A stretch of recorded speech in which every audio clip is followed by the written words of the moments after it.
So we'll start with one poem each, and if there's time left over, then we'll start again at the beginning of the list.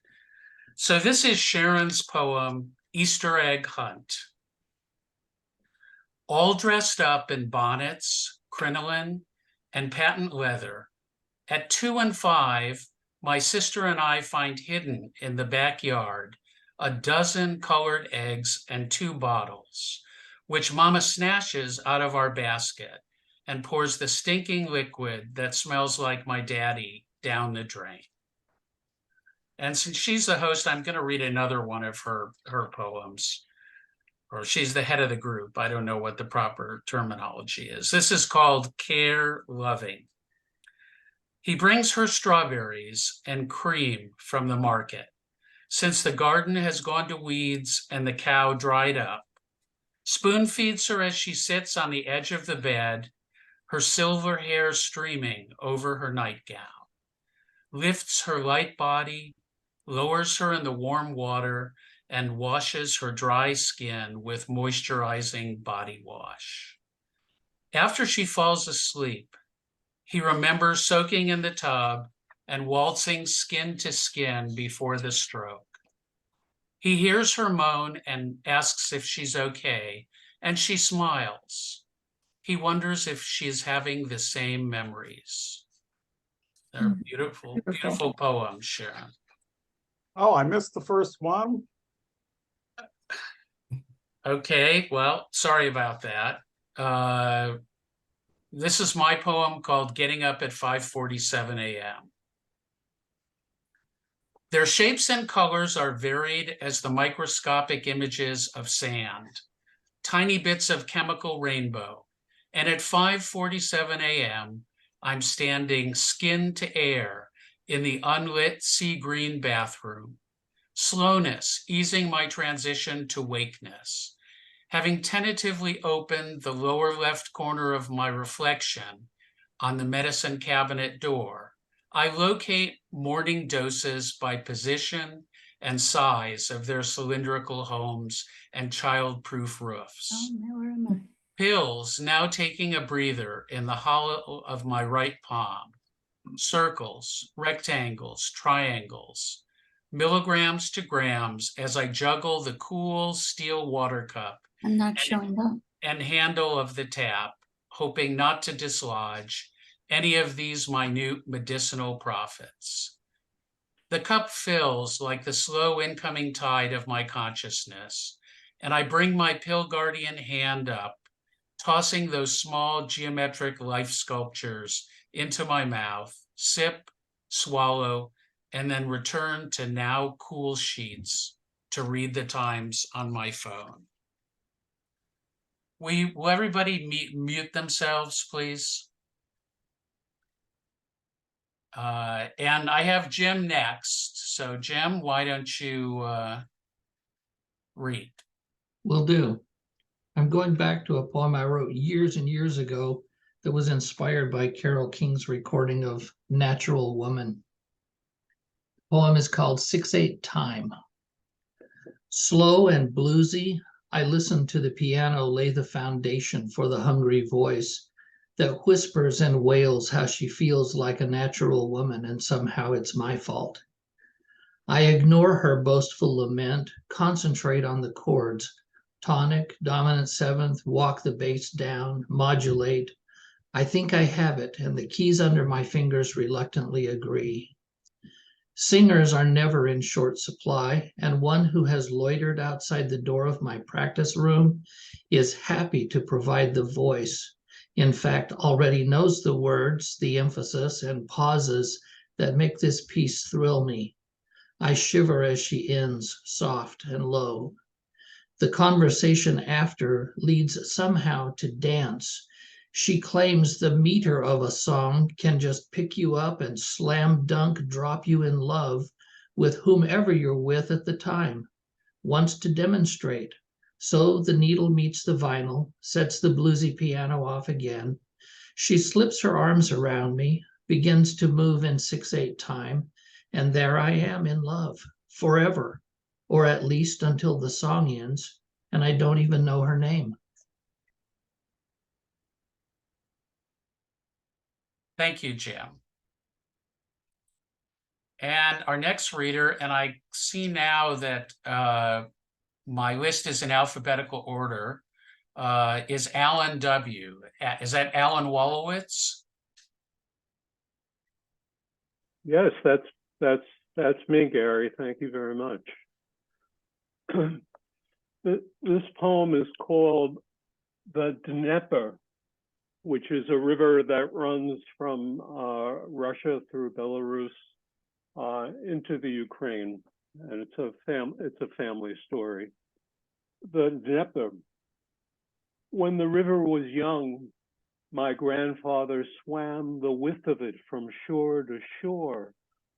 On a dare, it was said, though I have on good authority there was a kopeck at stake, and he was called to task by his father, for whom I am named. Any son of mine, he said, and there were 4, so he might know of sons and how they dream. To be properly shamed, that trait runs deep in me and has hardly been leavened by generations. Though you might find some abandoned hope if you watch the way I withhold my sighs as my young unfurl their unlikely plans. But never, I warn them, swim a river on a bet, though maybe I admit, when fleeing the Tsar. We have been strangers wherever we land, having turned up often in unfortunate times, dubious circumstance, as it had been for those who dipped their heads in the Dnieper's wake, that now smells tainted from the false promise of dreams.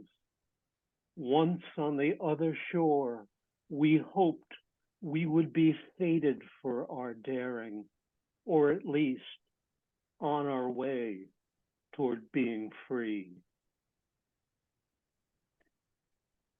Thank you, Alan. That was great. Thanks. I don't mean to hustle people along, but until we get through everybody once, I will hustle you along. Sorry. And I'm not sure how this name is pronounced. Ellery. Okay, you're muted, so you need to unmute. Okay, Allery Tennille. Okay. Oops, the wrong poem open. Keeping cool. The used car was a steal, Daddy said, air conditioning. So we piled in and headed for Richmond, downtown, Broad Street, scalding pavement. What did we care that traffic crawled? We enjoyed the novelty of not sweating. The woman in the next car seemed cool too, as she asked Mama, "Did you know you're on fire?" Flames shot up from the chassis. My brother saved himself, watched from the corner as Mama yanked me up and as Mama turned into Wonder Woman, yanking me up and over the front seat. Now the 3 of us stood on the curb yelling at Daddy. The fireman with the bullhorn yelled too, "Sir, get out of the car, now." But Daddy just stayed cool. Thank you. Very nice. Great imagery. Our next reader is Tina Hacker. No, that's kind of odd. Well, go ahead, Tina. Okay.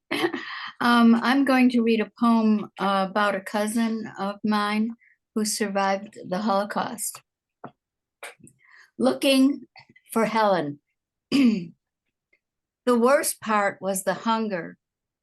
My cousin Helen says this about her time at Auschwitz. It's all she'll say. She pretends not to hear my pleas for more information, lapses into Hungarian, fleeing to the words of her youth and remaining there until the all clear is sounded by talk of other matters, other times.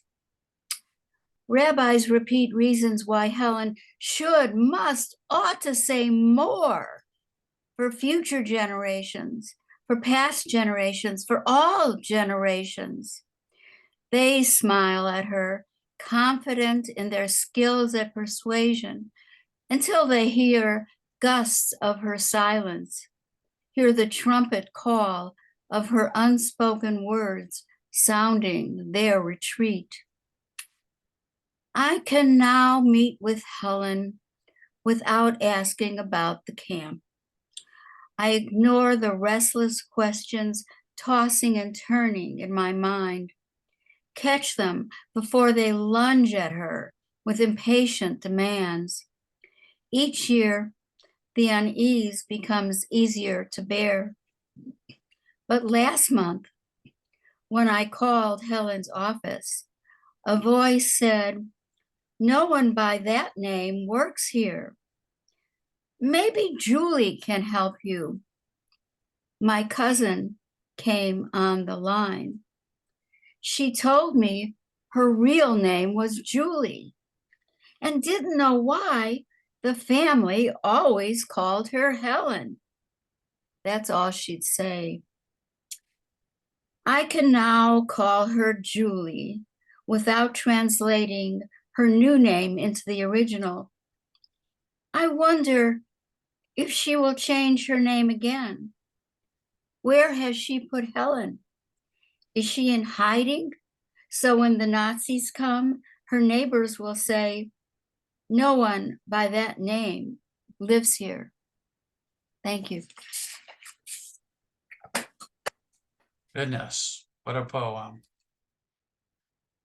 All right, well, Barbara, you are next on the list. Barbara Crooker.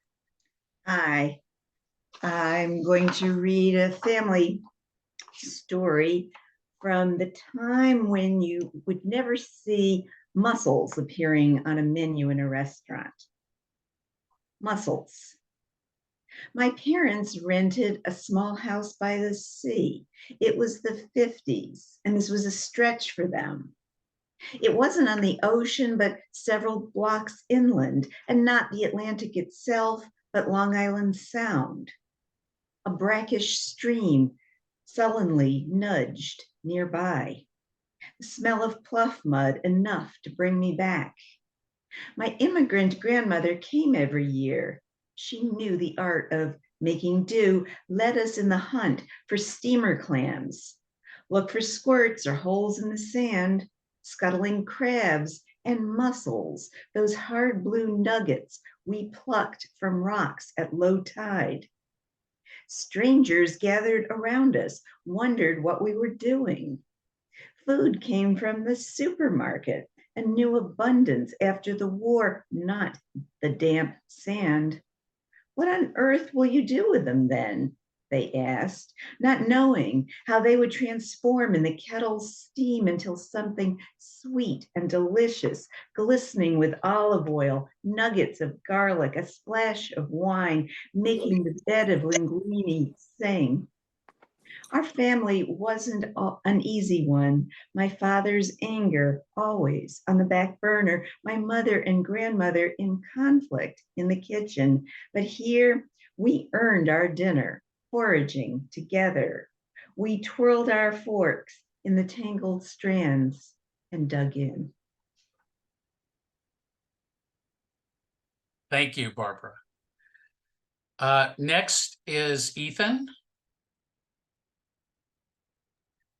Hello, how are people doing? I hear that I have too many cat poems, and yet I'm going to do a cat poem because I don't think this group knows them. Okay, this is called 8 Million Years. Yowling and whining, Callie and Thelma demand breakfast each morning, walking over us with imperious impunity. Cats are an astonishingly patient species. They waited 8 million years, hunting, breeding, dying, hunting, for their humans to appear on Earth. They waited 8 million years to evolve in the blink of an eye from hunters to lovers, purring, rubbing, frolicking, ending the suffering of all the lonely people, becoming stars of stage and screen of a billion videos.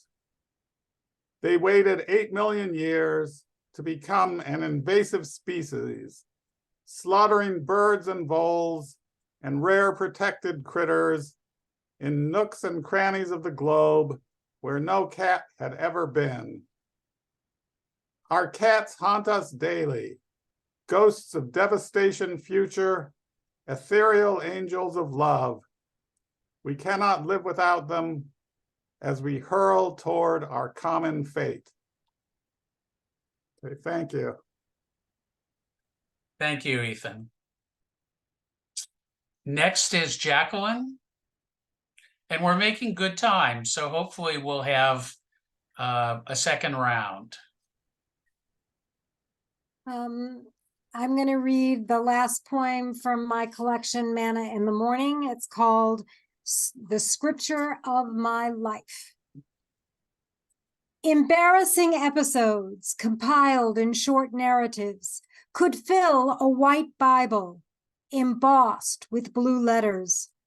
Browse verses 1 through 20 for the list of personalities tried out in my teens, like jeans in a dressing room, discarding bell-bottoms for bootcut, low-waisted for high-rise, size 6 for size 10, only to find them all uncomfortable. Subsequent verses record hours of teach-yourself guitar while watching TV, journal entries on poems never finished, hot tears over an early college rejection, a cheerleader's comment on my prom dress, the boyfriend who impregnated a classmate. It's all there, including my silent mouth when an English advisor offered salvation for my Jewish soul, followed by months of pouring out the story in tall red cups at every campus party. Verse 25 tells how I waitressed half blind, too vain to wear old glasses. Verse 40, of too few calls home after daddy's first heart attack.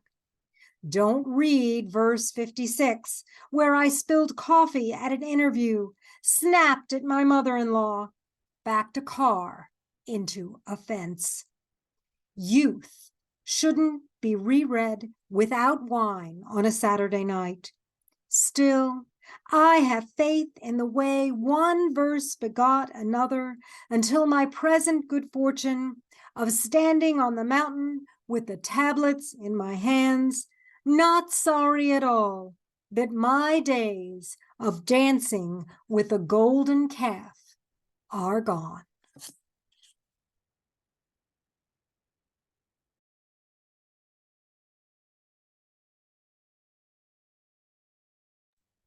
Sorry, that was my phone that went off if you heard a seagull mewing in the background.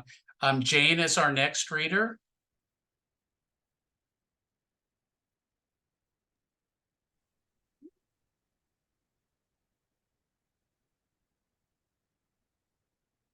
Jane? Yeah, I'm here. Can you hear me? Now I can hear you. Okay. Sharon had said she enjoys funny poems, so I picked something that this story is basically where you get to after you live enough years and realize what you want and what you don't want.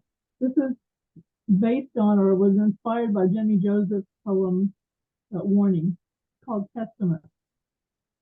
When I am an old woman, I shall not wear purple with a red hat. I shall not wear anything at all. I shall join a nudist colony in the south of France and stun 80 years worth of kinfolk and friends with my broad-minded acceptance of my beautiful, broad-beamed self and my amazing recovery from a lifetime of latex dependency. Or I shall follow the example of Miss Lillian and perambulate with the Peace Corps into the wilds of some uncertain, uncivilized country where my octogenarian expertise with words and wood and mascara wands will imbue untold numbers of tribal women with the gifts of literature, lovely log houses, and longer lashes. Or I shall purchase a pavilion near Walden Pond and open a restaurant for starving artistes. The walls will be covered with register tape sonnets and paper napkin sketches, and I'll serve chai and bagels and grits and play beach music and Bach until dawn. Whatever I do in my final days, I shall not wear purple with a red hat, and I shall not go gentle into that last good night. Thank you. Thanks. Joan is our next reader.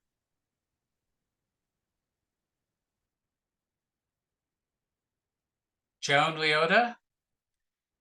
Hi. I said I would give up if you didn't have time, but I guess you have time. Yeah, we do So- have time. Okay, great. I'll read this one about my daughter. My daughter gave me the moon. Just days after my birth in January 1948, they tell me supermoon slipped through my bedroom window to bless my sleeping baby cheeks with his soft silver kiss. So when he returned in 2016 in full close glory, I watched for him through my kitchen window. Now a woman, I hoped for some lunar recognition from that one who blessed me, or at least to glimpse that rare beauty. Rain and clouds barred me from meeting moon. Sunday, Monday, even Tuesday morn and eve, fog denied me moon sighting joy. Tuesday morn, I complained by phone to my daughter Jenny, who commiserated. Fog had blocked her from moon sighting too, miles away in Washington. On Tuesday night, however, driving to a meeting, fog cleared for her. Jenny spied the moon. She stopped, snapped, emailed 2 photos to me. So in spite of all celestial conspiring, my daughter sent me what fog and clouds tried to hide. My daughter gave me the moon. Great ending. Thank you. Next, Joanne, were you going to read or not? Yeah. Okay, have at it.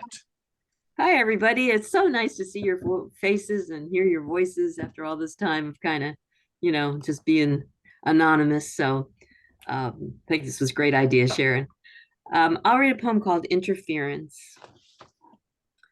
I can still trace the crinkles around the wise eyes of Robert Young, the father in Father Knows Best, who never lost his temper, arrived home after work, eager to settle each family crisis. Wednesday nights, late 1950s, Mom, Dad, my sister, and I watched on our black and white TV with its stiff rabbit ears. Almost every scene took place inside the home. Teenage daughter flung across her bed in tears, mother aproned in the kitchen. If the camera strayed as far as the malt shop, we only saw vanilla faces, able bodies, ponytailed girls in shirtwaist dresses. No shadow of polio or the hydrogen bomb. Jim Crow held the camera steady, not even a glimpse of black kids playing tag on the other side of town. Those images hovered behind horizontal lines called interference that would suddenly distort our view. My father fiddled with the antenna, unscrewed the pressboard back and tightened tubes, until father and son Bud came strolling out of the garage, wiped grease off their hands, and smiled. Relieved, we all settled back on the couch. It took me years to learn to adjust the signals I received, to clear the static, the white noise, to listen with open ears. Thanks. Wow, great last stanza. So my friend Joe Cottonwood is next. Joe, will you step up to the podium, please? Okay, thank you. I just want to say how great it is to see all these faces. I know you virtually, but this is so cool. I'm going to read a brand new poem. This is called Yo Play. There is no other panic like when your child disappears and your mind sees the face of a bunny being swallowed by a snake as you race toward the restroom because watching his sister's soccer game, Joshua needed to pee, and you said you'd follow him in a minute after you finished this Yo Play because sweet yogurt and toilets, yuck, and because Joshua would be safe among the friendly at a soccer tournament, but the dog named Oak broke free and chased a stag, dragging his leather leash that bounded like a streamer from a bicycle into the forest, and you searched, tramping in an acorn forest, calling Oak like a fool. At your door, 3 days later, the dog appears with chewed off leash, ready for a meal, a long snooze. Just so comes your son, Joshua, from the farther, cleaner restroom, walking with a fourth grade friend, a girl named Lakshmi, her teeth a white flash in a dark smile, and as if it would protect you, you vow never to eat Yo Play ever again. Months later, walking, you meet a woman who greets Oak, the dog, as the father of her chocolate lab's puppies, a swarm of calico gold and brown. She offers you one. More than a stag he chased those 3 days. Your son and Lakshmi, age 10. A puppy, thanks, no. Kids grow so fast. That's it. Thank you, Joe.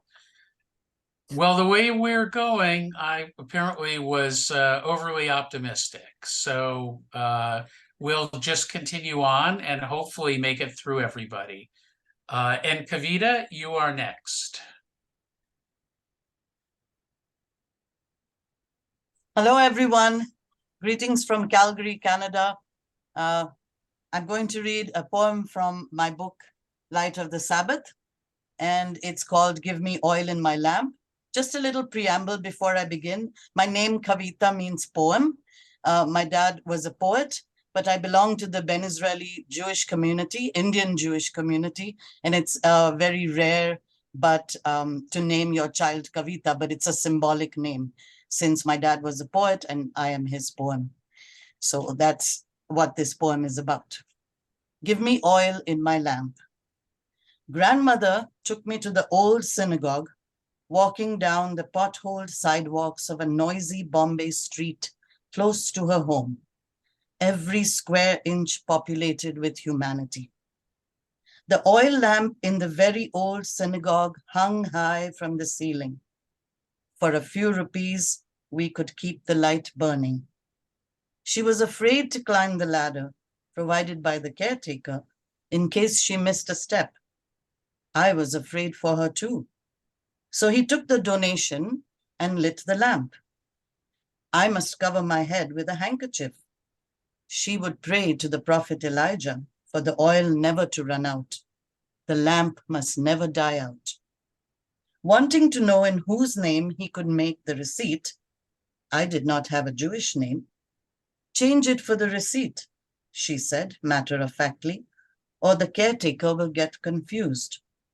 So I went from being called Kavita to Elizabeth.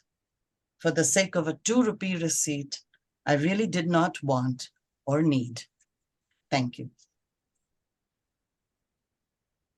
Oh, I missed something. I'm sorry. I missed the last stanza. Mother did want to name me Elizabeth, I recall. It's okay. When you get home, you can go back to your real name or your father will be upset, grandmother said calmly. Sorry about that. So we have 10 minutes left, a little less actually, and 5 readers. So of the 5 readers left, if you're thinking about a short poem versus a long poem, please let's go with a short poem. And Lori Kuntz is our next reader. Mine isn't so short, so I hope that's okay. Okay. The Golden Years. I'd rather talk about pumpkin spiced latte than aging. If anything's golden, it's these 380 calories of sweetness I sip through a hole in the lid of my cup when I order it for the first time at LAX before my flight to Israel to see my sisters, brother, nieces, nephews, and my parents, 86 and 87. Who named them the golden years? Golden smells young like coconut oil. The gleam of lean muscles on a blanket at the beach. I don't understand. Why not the Walker years, the bone-breaking years? More like the rusty years, says my father. Corrosion, erosion, the daily strain to see, hear, remember, to balance on tired legs, the body no longer a friend. He notes one benefit, no worries anymore about the long-term side effects of medications. My mother models the new shirt I brought her and reminds us, in case we need reminding, it's important to laugh. Late October now, and the sun shines on 2 canes slanting against their chairs in a restaurant at the beach in Ashdod, where we take them for lunch, a table outside, because they want to see the sea, haven't seen it for years. At home in the Negev desert, he grinds coffee beans, and every day after lunch makes strong filtered coffee from the beans she still orders from the shop in Jaffa. Later, after dinner, they eat grapes, prunes, dates, and finish with espresso, sipping from cups they bought once, in Italy perhaps, or received from loved ones. They pour some for me. We talk and pause, drink, listen. I begin to believe that as the body shrinks, the self expands. Raw, exposed, it opens like a gift to any who will receive it, offering its gold, collected over years. Nuggets that come to me now with the gentle savoring of black and bitter, surely as good as pumpkin spiced latte slurped through a lid before boarding a flight. Thank you. Our next reader is Liz Orlock. Gary, Lori Yeah. Kuntz will be up next. That was Levy that was reading. Yeah, I'm what here. happened? I'm here. Yeah, And I actually, don't know what happened there. Oh, is there another Lori? I'm sorry. Yeah. Oh, sorry about that. Gary, I'm named Mike. My wife has the account for Zoom. Okay, well, can we go back to Lori because Certainly. she was the appropriate one, sorry, or the appropriate Lori, I guess. Hi, everyone. Hi, everyone. I'd like to reiterate that it's really cool to see all these virtual friends live. I recognize everyone's name, and so it's very nice to see you. This poem that I'm going to read is very short, and it appeared in Autumn Sky this week. So that was exciting to wake up and see my poem in Autumn Sky. So it's called The Knocking. You are inside now. A blizzard of loneliness whispers through the keyhole. Sadness locks in like the sleeping cat on a windowsill. You can't remember where you were when that door slammed the heart out of you, inside and out. It is the same cold front the door cannot close against. But there comes a knocking. There always comes a knocking. That is why we have doors, inside, out, slam. There comes a knocking. Open up. Thank you. There have been some suggestions to do a meeting right afterwards. I mentioned I have stomach flu or food poisoning, and I I can't really do that. But if somebody else wants to extend the meeting for another 40 minutes, I wouldn't take any insult with that. And Mike, is that the next person? The person with a Liz Orlock account. Well, if we're going alphabetically, wouldn't Mary Ann be next in line here?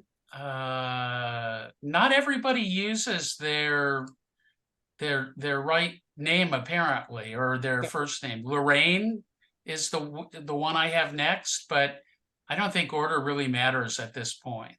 All right. Well, mine is relatively short. I'd like to say hi to everybody. Some of you, I've read your work on Daily Poem and other sites, and so it's a pleasure meeting you.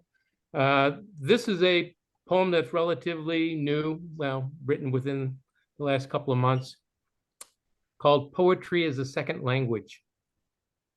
It's nobody's native tongue, well, Whitman's maybe, leaving the rest of us listening to the grass for meanings and the sounds of things we don't have words for.